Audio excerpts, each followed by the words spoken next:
Voilà, bonjour à tous. Je suis très heureux d'être en vidéoconférence aujourd'hui, euh, à défaut de présentiel, pour vous communiquer une information relative aux aspects psychologiques associés au tabagisme. Donc je m'appelle Xavier Noël, je suis professeur de psychopathologie à l'Université libre de Bruxelles, chercheur permanent au Fonds de recherche nationale de Belgique et attaché à la clinique du jeu comme coordinateur scientifique des activités, donc clinique du jeu qui se trouve au CHU Bruckmann. Alors, aborder la question de la dimension psychologique impliquée dans le tabagisme, c'est naviguer en vérité entre trois dimensions que sont la psychologie, les soubassements neurobiologiques de cette psychologie et du comportement, ainsi que le contexte, c'est-à-dire l'environnement dans lequel les choses se passent. Euh, le point essentiel de cette présentation, c'est que la dimension psychologique du tabagisme est quelque chose d'absolument essentiel, car c'est une dimension qui intervient à tous les moments critiques du développement du tabagisme. Au niveau de l'initiation, au niveau du maintien, au niveau de l'interruption, au niveau de la rechute. Alors, on va rentrer dans les détails de ces différentes étapes et montrer que la dimension psychologique est cruciale dans le traitement du tabagisme, tant le tabac répond à une exigence, on peut dire, qui est une exigence d'ordre psychologique, autant qu'une exigence d'ordre biologique. En effet, lors de la phase d'initiation, la dimension identitaire est prépondérante. Le moment de l'adolescence, le plus souvent le moment de l'initiation, c'est un moment où les personnes en développement, les ados en développement, expriment d'une part ce qui les diffère du reste de la société. Il n'est donc pas étonnant de trouver une augmentation de la quantité de tabac consommée, du nombre de jeunes s'adonnant au tabac, tant le tabac est considéré, si vous voulez, comme depuis quelques dizaines d'années, en tout cas une bonne dizaine d'années certainement, euh, comme une substance, j'ai envie de dire, un peu hors norme sociale. Et donc de ce point de vue, il y a une différence à marquer, ce que l'adolescent fait en s'initiant à la consommation de tabac. Et aussi, bien sûr, une dimension de ressemblance, hein, donc les deux dimensions de l'identité, hein, je suis différent et je ressemble, je suis semblable. Une dimension de ressemblance, notamment par rapport à des enjeux qui sont des enjeux d'appartenance à un groupe ou de comportement grégaire. Aussi, la période d'initiation est associée à moduler, en tout cas, par une certaine forme de perception des risques. Et l'adolescence est une période au cours de laquelle la perception des risques est relativement sous-estimée. En moyenne, bien entendu, hein, tous les adolescents ne fument pas et tous les adolescents, évidemment, n'ont pas un rapport, je dirais, libéral au risque. Au contraire, certains sont aversifs, hein, au risque de manière très claire. Et c'est d'ailleurs un facteur de protection, en tout cas pour cette question-là. Ensuite, une fois que la personne a commencé à consommer de manière régulière, on a une dimension psychologique qui s'exprime à travers la phase de maintien. On rentrerait dans les détails dans un instant. C'est-à-dire que les attentes, notamment, que la personne véhicule au sujet des effets de la consommation de tabac, notamment en termes de régulation émotionnelle. Donc très rapidement, j'ai besoin de consommer du tabac pour gérer mon stress ou toutes ces choses, joue un rôle déterminant. Et enfin, la consommation de tabac à cette phase permet de réduire la dissonance cognitive. La réduction de la dissonance cognitive, en tout cas, participe au maintien, c'est-à-dire que la personne, effectivement, consomme d'importantes quantités de tabac et justifie cette consommation d'une manière qui ne crée pas de dissonance cognitive, c'est-à-dire un écart trop important entre ce que l'individu, la manière dont l'individu se représente, le désir, le sentiment, si vous voulez, d'agencement, c'est-à-dire d'être propriétaire de ses propres sensations, de ses propres choix et le comportement. Et donc, la personne va, voyant son comportement se maintenir, voire s'amplifier, en déduire toute une série de justifications, toute une série de motivations, de manière à réduire la dissonance cognitive, et on retrouve ça évidemment ça dans les traitements par la suite. Enfin, l'interruption nécessite à la fois de donner de l'importance, de la priorité, donc de nouveau des concepts psychologiques importants, mais aussi de se sentir capable d'interrompre. Donc ce sentiment de capacité en vérité ou de motivation est absolument déterminant pour initier une phase d'interruption.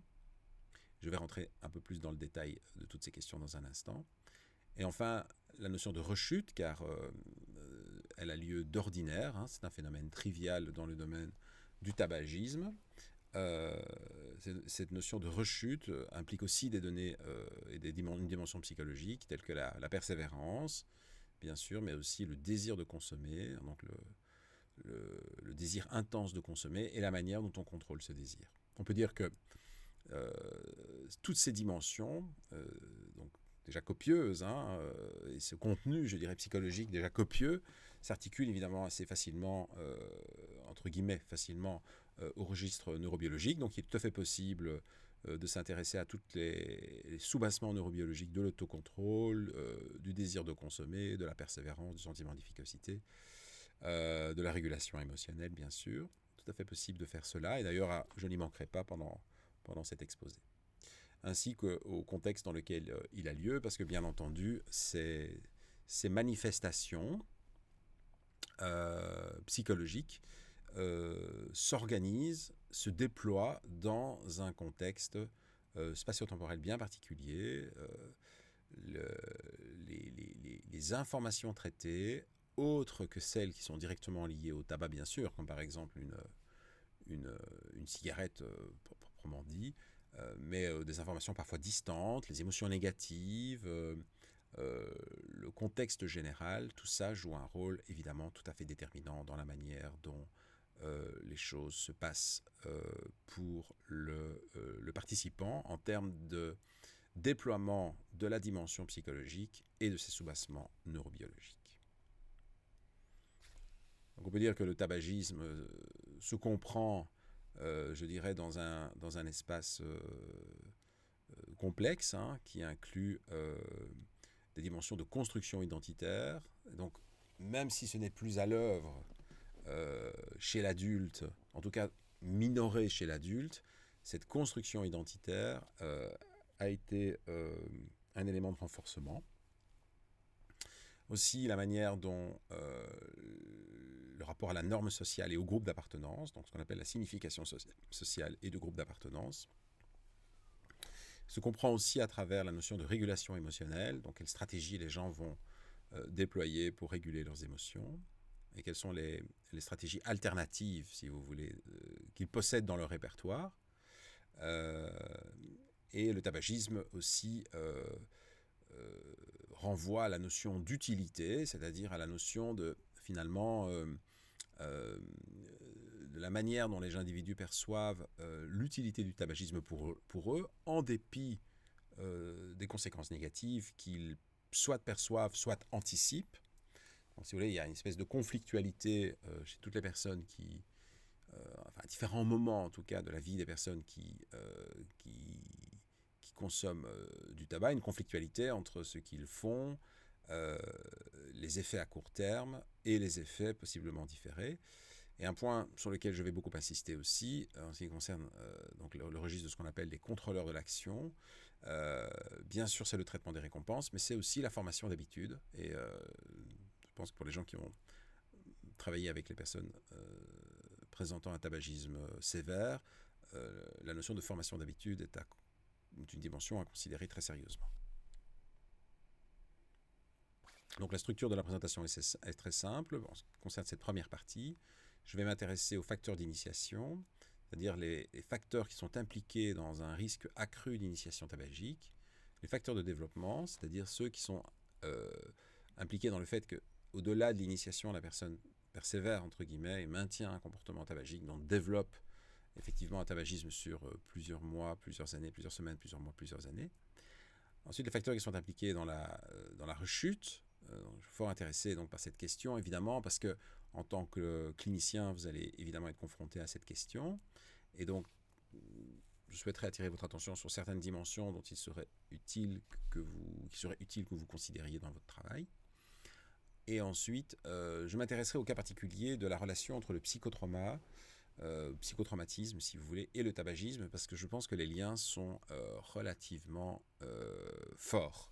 Et je voudrais en discuter lors de cette présentation pour terminer. Alors, commençons par la question de l'initiation. Donc, l'initiation se déploie le plus souvent durant une période de transition identitaire. Et donc, cela veut dire très concrètement que la personne s'initiant à du tabac, je ne sais pas si vous imaginez, vous vous rappelez si vous avez été fumeur, mais combien c'est désagréable au début, etc. Et que les gens tirent une drôle de tête quand ils tirent leur première fois sur une cigarette. Tout à fait dégoûtant en vérité, mais en vérité ils anticipent malgré tout, ils vivent néanmoins l'expérience comme récompensante à travers ce qui leur permet possiblement d'appartenir à un groupe, vous voyez, donc tout le monde fume, les gens se passent les cigarettes, etc. Mais aussi un sentiment de liberté elle-même liée à la notion de transgression des recommandations sanitaires. Donc, on peut dire que d'un certain point de vue, de nombreux adolescents utilisent la transgression pour se sentir libres, pour mettre à distance aussi donc, les parents. Alors ça, c'est dans le cas particulier où il s'agit de parents qui portent, si vous voulez, c'est de plus en plus le cas d'ailleurs, cette recommandation sanitaire, non pas de parents, par exemple, fumeurs, qui peut-être proposeront, plutôt que fumer en cachette, alors de fumer plutôt ensemble. Donc ça, c'est un cas particulier, si vous voulez, de relation aux parents, mais le plus souvent, là, les parents plutôt inquiets, soit parce qu'ils sont fumeurs eux-mêmes ou ont été fumeurs, soit parce qu'ils ne sont pas fumeurs, et communiquent évidemment des normes sanitaires, une norme sanitaire à leur adolescent. Et donc, l'enjeu de cette période, c'est un enjeu de mise à distance des parents que l'on peut associer, alors que les ados associent alors à un engagement dans le tabagisme. Ou inversement, le rapprochement, et notamment lorsqu'il s'agit d'un processus d'imitation. Donc ça, on retrouve évidemment le risque beaucoup plus élevé dans les familles où il y a des consommateurs actifs, chez les adolescents. Donc on est plutôt dans des moments de rapprochement à ce moment-là. On fume une cigarette et on peut se sentir très proche dans ces moments-là. Alors, en ce qui concerne la probabilité du risque encouru, donc effectivement, on est frappé au moment de l'adolescence, mais pas qu'au moment de l'adolescence, mais on est frappé particulièrement au moment de l'adolescence par un phénomène qu'on considère être relativement impactant sur les choix que les personnes vont faire. En l'occurrence, que les probabilités du risque sont systématiquement sous-estimées. Et une des raisons à cela, c'est qu'en fait, les personnes ont bien conscience qu'un risque peut être associé à la consommation de tabac, mais ce risque est perçu comme relativement faible, en particulier parce que le moment de vivre ce risque, donc le moment de rencontrer l'expérience délétère proprement dit, est extrêmement différé dans le temps. Et donc ça c'est une des caractéristiques du fonctionnement humain, c'est qu'il est capable de s'engager dans un comportement, certes, ou de supprimer un comportement qui ne cause pas de difficultés à court terme, mais qui peut causer des difficultés à long terme. Donc il est capable de le faire bien au-delà de ce que nos animaux sont capables de faire. De toute évidence, il y a un consensus scientifique sur cette question, mais néanmoins ce processus reste relativement fragile. Et à l'adolescence, là où la maturité, on peut dire, cérébrale, là où la machinerie qui permet de pondérer, car c'est très demandeur sur un plan cognitif et neurobiologique, qui permet de pondérer différentes options selon leur moment d'apparition des conséquences, eh bien, cette machinerie est relativement immature. Et donc, lorsque l'ado se pose la question, il peut décider de ne pas fumer, bien sûr, il peut décider de fumer, mais dans tous les cas, on pense que, grosso modo, par rapport à la période de maturité cérébrale une fois acquise, donc qui se trouve autour de la moitié de la vingtaine, quelque chose comme ça, eh bien on peut considérer que les conséquences différées comptent peu. Aussi la question de l'adolescence, évidemment, c'est aussi la question de la manière dont certains ados parviennent à exercer un certain contrôle sur des réponses, sur des options, qui sont certes gratifiantes, mais qui ont aussi un caractère de dominance, donc ce qu'on appelle les réponses dominantes. Bon, par exemple, qu'est-ce que je peux, est-ce que je parviens facilement à réguler ma colère? Est-ce que je parviens facilement à réguler mes habitudes? Est-ce que je parviens à être flexible dans des environnements fois changeants? Et donc là, effectivement, cette capacité à gérer son impulsivité a quelque chose à voir avec ce qu'on appelle le contrôle cognitif, donc par le biais du contrôle cognitif, a quelque chose à voir avec le risque de l'initiation. Enfin, il y a toute la dimension émotionnelle qui est très très important au moment de l'adolescence. Donc, beaucoup d'adolescents sont un peu mal dans leur peau, manquent de confiance en eux, d'estime. La relation aux autres n'est pas toujours évidente, elle peut être extrêmement gratifiante, mais en fait elle est elle est vécue de manière très dramatique, très intense, on peut dire.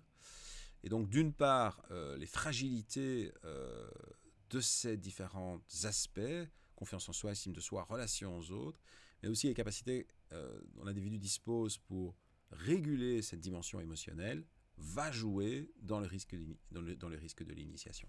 Les personnes ayant très rapidement le sentiment, lorsqu'ils manquent de confiance, d'estime, etc., ou une pauvre relation aux autres, qu'en fait le tabac, les cigarettes, les joints, enfin un cas particulier évidemment, mais où les joints peuvent faciliter en fait, rehausser toutes ces dimensions, confiance en soi, estime de soi, relation aux autres. Aussi, les ados sont particulièrement intéressés par les sensations nouvelles et les sensations fortes. Et donc là encore, on retrouve une dimension essentielle à l'origine des difficultés que les personnes pourraient avoir. Donc le risque de l'initiation. Alors, les gens peuvent évidemment s'initier à une certaine substance, mais ils peuvent aussi, le plus souvent d'ailleurs, persévérer dans cette substance. Et donc là, l'une des idées, si vous voulez, majeures du développement d'une dépendance tabagique, c'est qu'en fait le tabac répond à des fonctions psychologiques bien particulières. Alors, il y en a très nombreux, donc on peut dire qu'il a acquis ce qu'on appelle un statut de renforçateur, positif ou négatif. Ça veut dire que fumer fait se sentir bien la personne. Par exemple, la personne peut avoir le sentiment que fumer la stimule, la psychostimule, neurostimule, si vous voulez, mais aussi peut dans certains cas diminuer les sensations désagréables. Alors les sensations désagréables peuvent être de tout type, évidemment, elles peuvent être en partie générées par le tabac, donc le sensation de manque, bien sûr. Donc là, on voit se former une sorte de cercle vicieux, en fait, une sorte de pompier pyromane. Mais aussi, bien sûr, il y a d'autres sensations négatives que l'ado, ou en tout cas le jeune adulte, le plus souvent le jeune adulte ou l'adolescent, dans cette phase de maintien, ressent. Des émotions négatives de différentes natures, et le fait de fumer peut être un rehausseur de l'humeur également, et ou une manière en tout cas de défocaliser son attention, par exemple, sur des choses désagréables. Et défocaliser son attention sur des choses désagréables peut être une manière de les ressentir comme moins désagréables qu'elles ne le sont proprement dit. On peut dire aussi que la question du maintien, en fait, s'inscrit en fait fondamentalement dans des modèles de conditionnement relativement bien décrits, des conditionnements de type classique ou pavlovien et opérant, c'est-à-dire des modèles dans lesquels les personnes entreprennent des actions ou bien simplement voient leur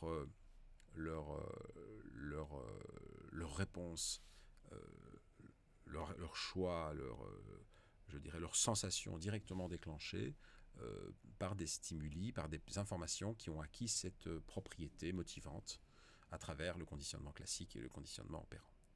Alors, un aspect absolument essentiel, évidemment, c'est le renforcement négatif à ce stade. Le renforcement négatif, donc, c'est essentiellement fumer pour diminuer l'inconfort psychologique. La sensation provoquée par le désir de consommer peut être extrêmement désagréable, en particulier si l'individu s'empêche de consommer. Les symptômes de manque aussi peuvent être très très désagréables. Et de manière générale, toute psychologie, toute humeur perturbée ou particulièrement négative pour la personne peut être cela. Et donc là, le cigarette intervient comme comme une réponse adaptée au moment. Voilà, au moment négatif, au moment du ressenti négatif. Alors, il se forme à travers cet apprentissage, non seulement des comportements, non seulement des liens entre des comportements et des situations, etc. Tout ça est parfaitement clair, parfaitement connu, mais il se forme aussi des attentes. Donc, je vais en particulier des attentes explicites. Donc, il n'est pas compliqué, et je pense qu'il est même très utile, d'interroger la personne au sujet de ce qu'il anticipe en réponse à la consommation de substances. Et on a vu cela dans toutes les substances d'ailleurs, que les effets d'anticipation sont parfois même plus forts que les effets, je dirais, réels en vérité. Parce que le sentiment, l'attente véhiculée est très puissamment réalisé. Voilà, qu'on appelle grosso modo l'effet placebo, si vous voulez, je ne rentre pas dans le détail. Mais donc ces attentes sont au cœur. Alors évidemment, ces attentes sont à la fois des fictions, mais aussi des choses réellement perçues, pour cette raison. Vous voyez, donc il y a des techniques, si vous voulez, d'intervention psychologique qui tentent à essayer de vérifier ces attentes un peu plus scientifiquement avec le participant, avec le patient, et de voir si ces attentes peuvent être éventuellement mises à jour, de manière à permettre ensuite à ce que le comportement puisse suivre cette modification au niveau des attentes. C'est-à-dire qu'on confère aux attentes un rôle absolument essentiel. Donc sans ma première cigarette du matin, je ne sais pas me concentrer. Typiquement cela. Et donc la personne vérifie en permanence si son niveau de concentration est suffisant, que évidemment la première cigarette devient une nécessité. Et c'est au cœur du mécanisme par lequel la personne maintient des conduites tabagiques. Un point totalement essentiel, et c'est une forme, si vous voulez, de prévention beaucoup moins,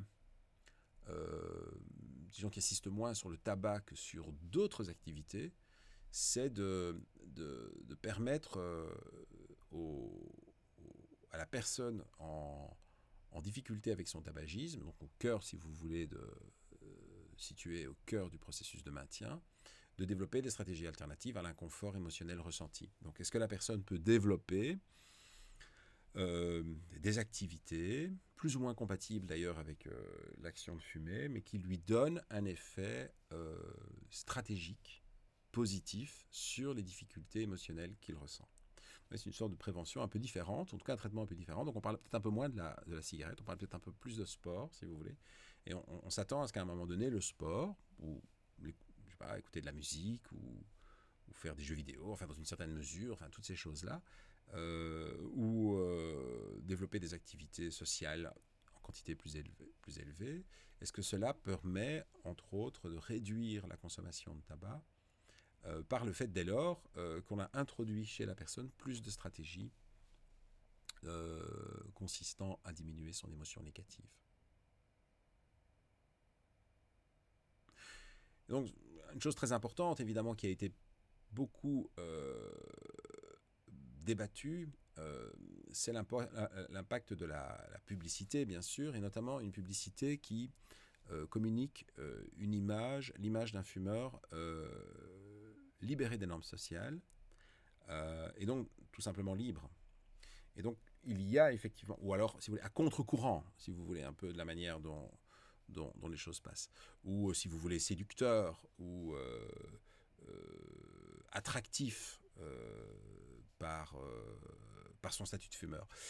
Et donc là, effectivement, il n'est pas exagéré de penser que le fumeur a développé une sorte d'attachement à une image fantasmée de soi, elle-même construite, donc une fiction si vous voulez, elle-même largement construite à travers la relation aux médias et aux représentations sociales véhiculées par le dit comportement. Alors, si on veut rentrer un tout petit peu dans la machinerie, mais je le ferai que brièvement, mais dans la machinerie de l'apprentissage et de la mémoire de l'addiction, eh bien, on remarque que l'apprentissage du tabac n'est pas un apprentissage comme un autre. Bon, déjà, c'est un apprentissage, donc comme un autre, mais il a des choses en plus. Et qu'est-ce qu'il a en plus? Ce sont les propriétés, notamment, et l'affinité de la nicotine pour toute une série de récepteurs qui sont impliqués dans la formation des associations. C'est-à-dire qu'on peut dire que la nicotine agit comme un réhausseur de cet apprentissage. Donc l'apprentissage, si c'est agréable, si c'est toujours agréable et nécessairement source d'apprentissage de réaliser un comportement X, eh bien ce même comportement qui implique une neuromachinerie, on peut dire, associée à l'utilisation de la nicotine, est plus élevé et a plus de chances de réapparaître. Donc on peut dire que la nicotine a un effet de renforcement des apprentissages réalisés. Et en particulier, elle a cet effet d'agir sur des structures cérébrales qui sont impliquées dans la formation d'habitudes. Alors, une petite digression, j'ai envie de dire à ce stade, la formation d'habitudes et le comportement renforcé, en théorie, sont des processus différents. Donc, le comportement renforcé, par définition, suppose un certain effet positif pour la personne. Ça veut dire que si l'effet positif devait s'estomper, pour une raison ou pour une autre, le comportement, lui, serait réduit en fréquence et en amplitude. Il en va de même, en théorie, il en va différemment, en théorie, des systèmes habituels. Le système habituel est un système qui est essentiellement engagé par des stimuli. C'est un système, si vous voulez, d'économie du fonctionnement cérébral. Ça veut dire que les informations, les associations étant tellement répétées qu'à un moment donné, le système ne traite plus les conséquences attendues. Et donc, il traite simplement une association, donc une forme plus rudimentaire d'association, qu'on appelle les stimulus-réponses. Voyez ? Donc, cette réponse n'étant plus directement modulée par les conséquences qui y sont associées. Voyez ? Et là, on peut mieux comprendre pour quelles raisons, en partie, peut-être, on peut mieux comprendre peut-être pour quelles raisons, en partie, toutes les approches dites fonctionnelles, en fait, qui essaient de changer un peu la fonction, c'est-à-dire l'utilité, c'est-à-dire, je dirais, la valeur positive de la consommation de tabac, se heurtent parfois à un taux de rechute très élevé, peut-être parce qu'il y a des déterminants du choix et de l'action qui sont codés par des associations beaucoup plus rudimentaires et très difficiles à défaire. La nicotine favorise ces systèmes rudimentaires.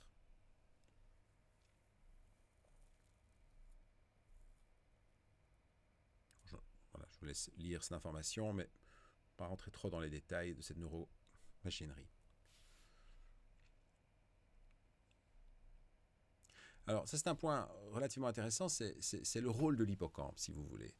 Le rôle de l'hippocampe, donc c'est une structure cérébrale qui est impliquée dans la mémoire, c'est bien connu, et en particulier dans la mémoire contextuelle. Alors, ce qui est très intéressant, si vous voulez, ce que je veux dire en abordant cette question, c'est qu'on comprend assez bien l'emprise de l'environnement sur le comportement tabagique en examinant la manière dont l'hippocampe est impliqué dans ce processus. Si l'on lèse l'hippocampe pour toute une série de raisons, eh bien, chez l'animal bien sûr, eh bien, on réduit dramatiquement la consommation de drogue associée au simple fait d'avoir été exposé à un élément du contexte qui a été appris. Vous voyez. Or, c'est ce que la diapositive précédente montrait, donc je vais passer vite. La nicotine exerce une action tout à fait spécifique au niveau de l'hippocampe. Et donc, si vous voulez, cette espèce d'hyper-implication hippocampique est probablement, raison qui fait de l'hippocampe une des cibles, si vous voulez, pharmacologiques des années à venir, on peut dire, ou des décennies à venir, c'est que la détermination du comportement par les effets de contexte est elle-même liée à une surfonctionnement, une surimplication des structures hippocampiques et parahippocampiques chez le fumeur.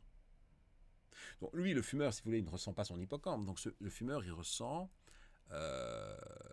l'envie de consommer, ou tout simplement, il s'observe en train d'ouvrir un paquet de cigarettes. Mais il ne va pas l'ouvrir dans n'importe quelle circonstance, si vous voulez.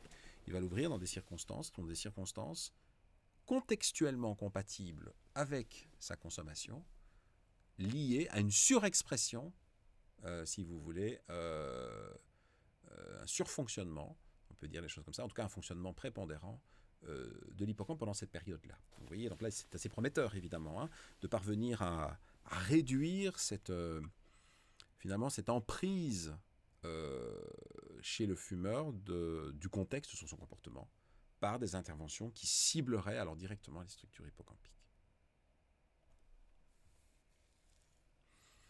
La nicotine améliore le fonctionnement de l'hippocampe.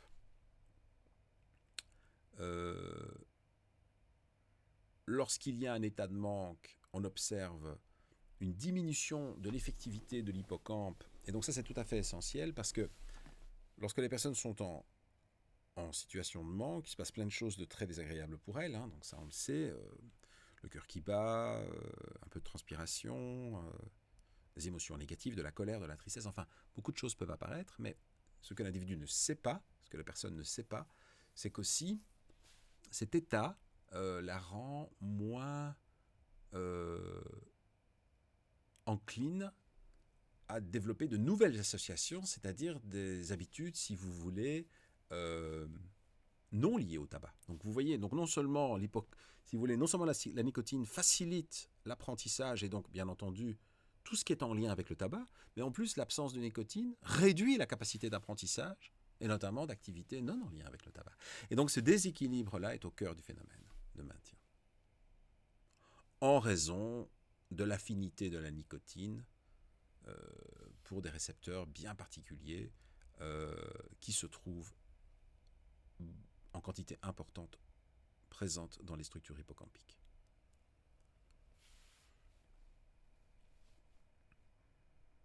Alors, on va revenir sur cette question après, mais on va voir aussi que le maintien à un haut niveau de consommation de nicotine est d'autant plus importante si les personnes ont plutôt une tendance à automatiser rapidement leur conduite, mais aussi leurs décisions.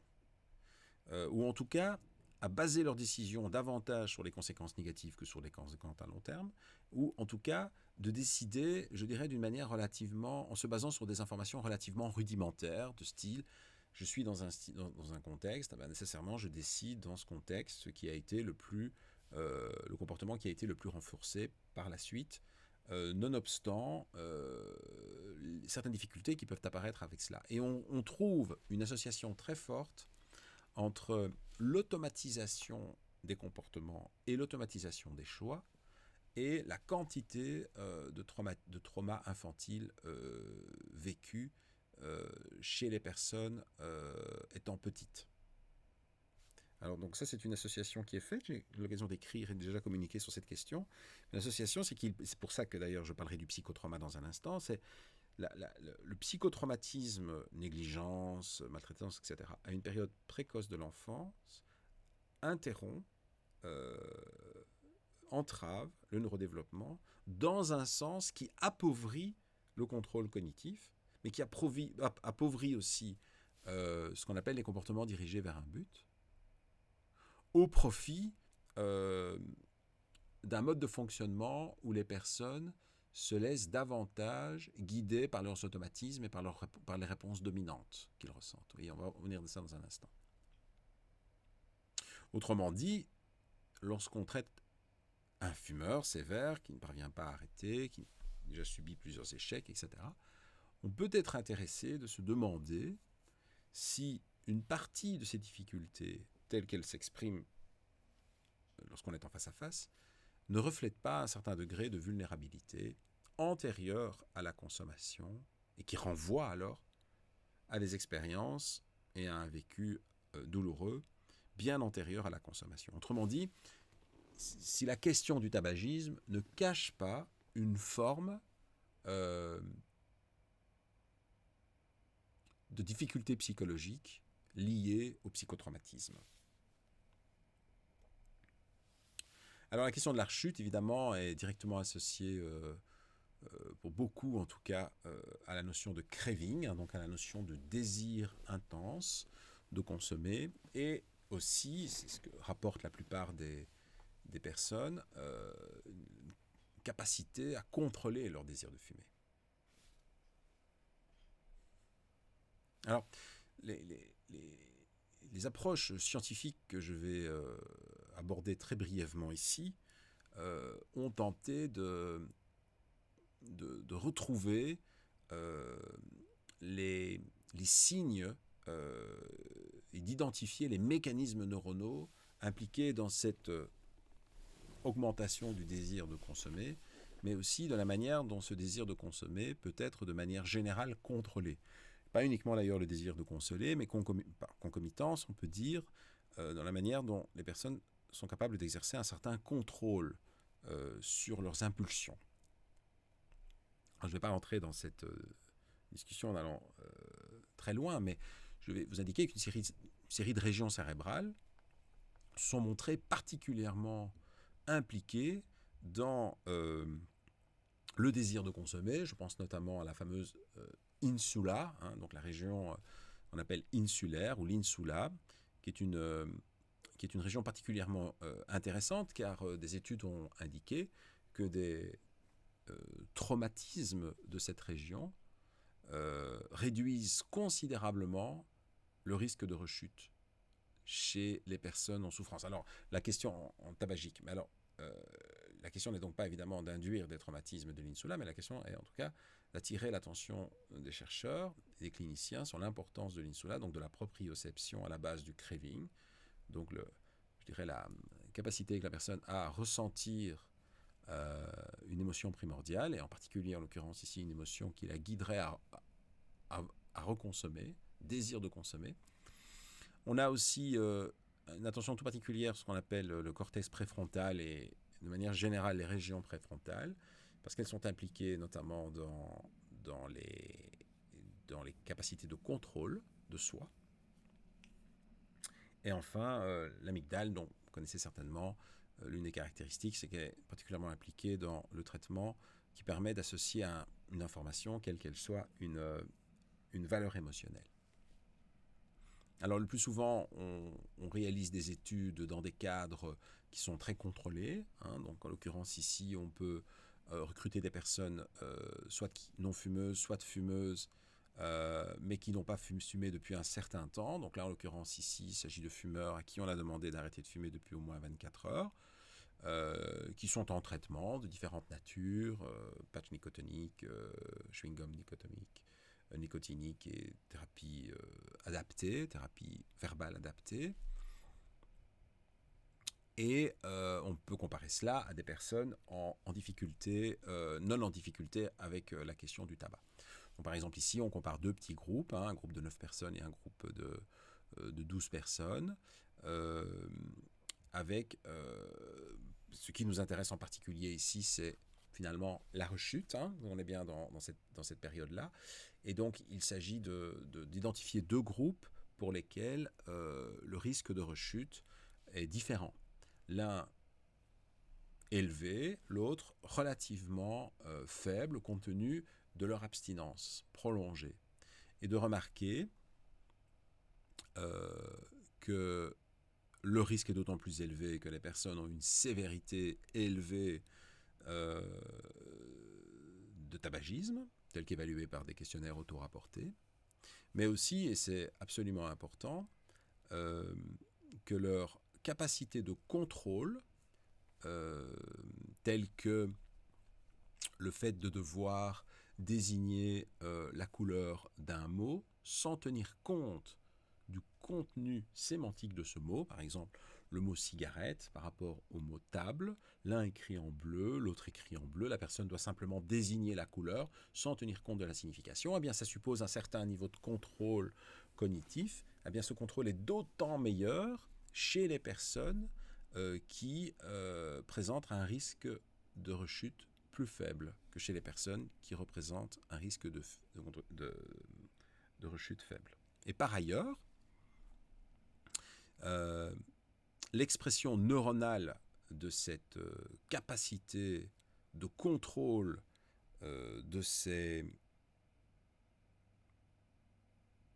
cette réponse dominante, donc le fait de réduire l'impact de la sémantique du mot sur la tâche, en l'occurrence désigner la couleur, est elle-même directement corrélée à une série de régions cérébrales dont j'ai parlé, donc à un réseau général qui inclut le traitement de la proprioception, donc un haut, si vous voulez, qui inclut le fait que la personne est plus à risque de développer du désir de consommer, mais aussi bien entendu, des régions qui sont impliquées dans le contrôle.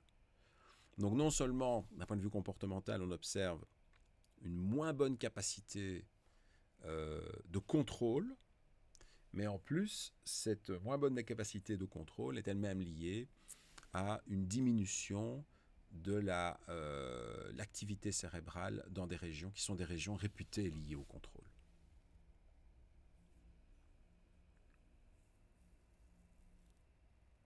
Voilà. Ces études-là ont été reproduites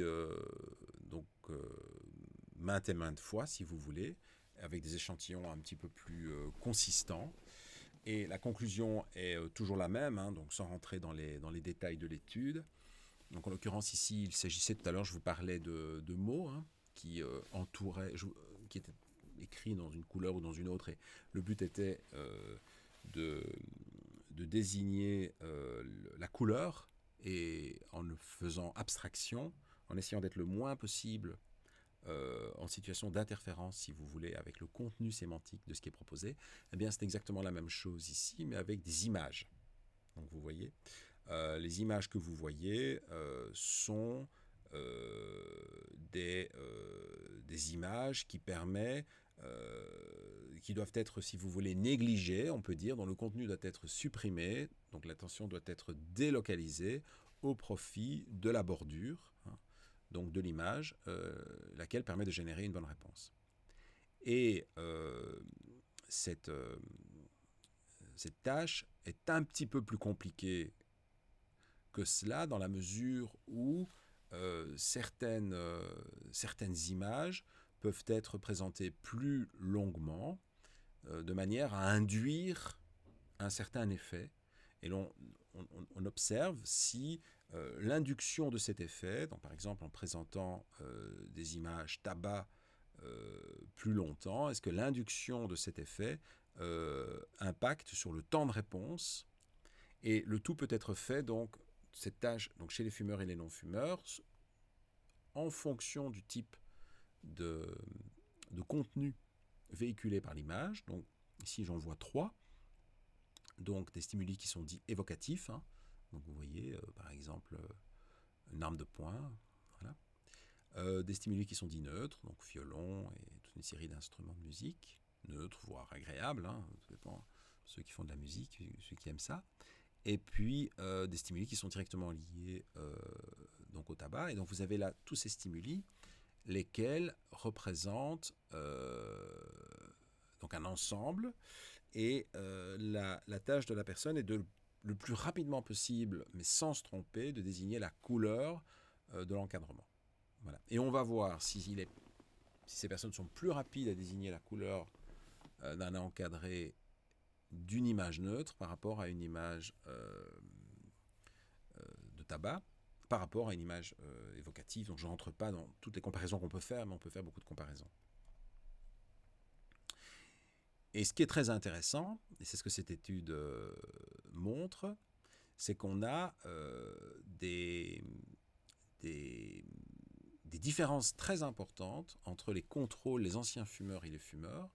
On peut dire que les anciens fumeurs et les fumeurs fonctionnent à un niveau, les anciens fumeurs et les contrôles fonctionnent à un niveau très semblable, mais que les fumeurs fonctionnent à un niveau tout à fait différent lorsqu'ils doivent désigner la couleur d'une image évoquant le tabac par rapport à une image évoquant soit quelque chose de neutre, soit quelque chose d'excitant, dans des régions cérébrales qui sont hautement impliquées dans le comportement, et en particulier l'expression d'un comportement motivé.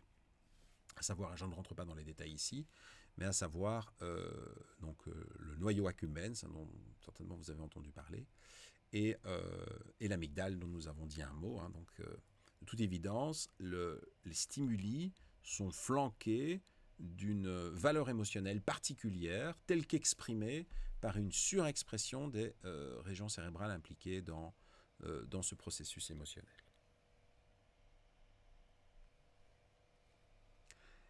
Donc ça, c'est pour une partie. C'est finalement les systèmes qui activent un comportement dominant. Et pour une autre partie, donc la bonne nouvelle, encore une fois ici, c'est que les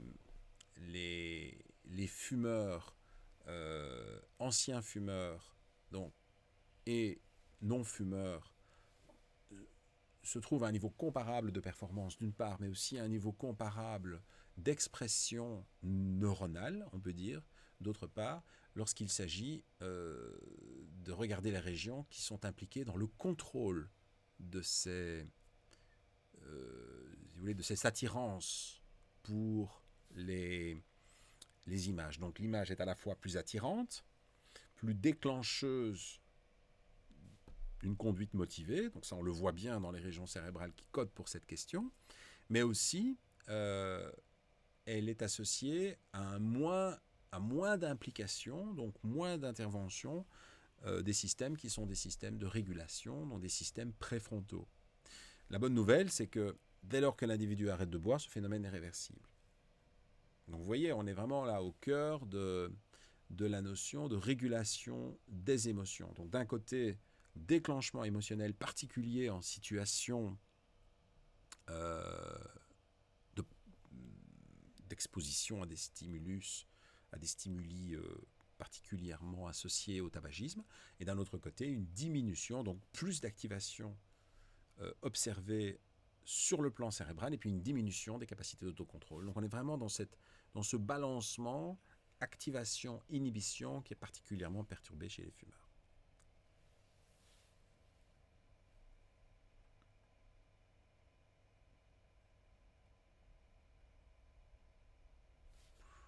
Les positives exactement la même que celle suivante. Voilà. Alors, non seulement c'est le cas, mais en plus, ce qu'on observe, c'est une corrélation directe, vous voyez. Donc, on observe des corrélations entre des régions cérébrales impliquées dans le contrôle et la sévérité de l'addiction. Alors, sur des échantillons certes petits, mais enfin, regardez, la corrélation est quand même très forte, très belle en vérité. Et donc, ça veut dire que les phénomènes dont j'ai parlé, c'est-à-dire plus d'attention, plus de réactivité émotionnelle d'une part et moins de capacité de contrôle d'autre part, eh bien ces deux aspects de la régulation, deux aspects de l'exposition, si vous voulez, et les structures cérébrales qui dépendent de cela, qui codent pour cela, sont corrélés directement à la sévérité. Donc dès lors que vous avez une sévérité plus importante, vous avez plus de réactivation dans des régions cérébrales qui sont impliquées dans l'activation émotionnelle, et vous avez moins de capacité d'autocontrôle. Donc vous voyez, cette information est relativement robuste. Voilà, j'en reste là pour cette première partie, et je vais maintenant aborder la deuxième partie de ma présentation qui porte sur la question du psychotraumatisme et le tabagisme.